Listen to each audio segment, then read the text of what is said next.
खुदावंद के पाक और जलाली नाम में आपकी सलामती हो। आज हम बाइबल मुकद्दस जो 66 किताबों का मजमूआ है, जिसमें 31,173 आयात पाई जाती है। मैं चाहूँगा पुराने अहदनामा में से जो पैदाइश की किताब है उसका मुख्तसर खुलासा आपके साथ शेयर करूँ। जब हम पैदाइश की किताब को देखते हैं वो 50 बापों पर मुश्तमिल है और उसमें बहुत सी कहानियाँ, वाक़यात और ऐसे हालात पाए जाते हैं जो बहुत ही ज़बरदस्त और संगीन और काबिले तारीफ़ और सीखने के लायक हैं। इसलिए आज चाहूँगा इन 50 बापों को आप तक मुख्तसर तौर पर बयान करूँ।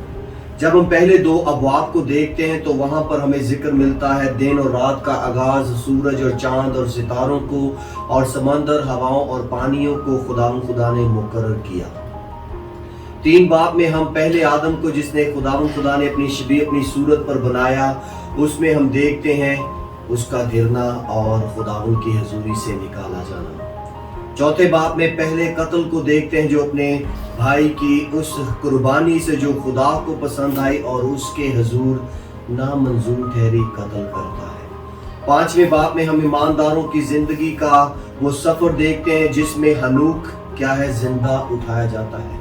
6ठे बाब में फरिश्तों के गिराए जाने के बायस जो इस जमीन पर गुनाह बढ़ गया और उनसे जो नस्ल पैदा हुई जिसे जबार या नेफलीम कहते हैं, और 7, 8 और 9 बाब को देखते हैं तो उसमें हम तूफान नूह के दुरानिया हर एक वो हालात जो पैदा हुए सब कुछ किया गया सीखने को मिलता है। 10 और 11 बाब को देखते हैं तो बाबल का बुर्ज और उन 70 कबीलों का जिक्र मिलता है जो पूरी दुनिया में पाए जाते हैं। 12वें बाब से लेकर 36वें बाब तक हम बाप इब्राहिम, इसहाक, यकूब की कहानी, वाक़यात, उनका तर्ज़े हयात जानते हैं।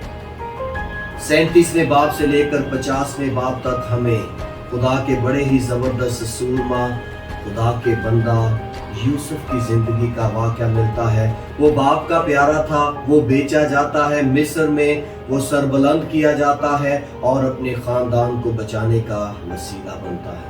ये बात 50 बाप आपके लिए उम्मीद है जो मुख्तसर तौर पर बयान किए गए हैं, बायस बरकत होगी। खुदावंद आपको बरकत दे। भूलना नहीं, JMC की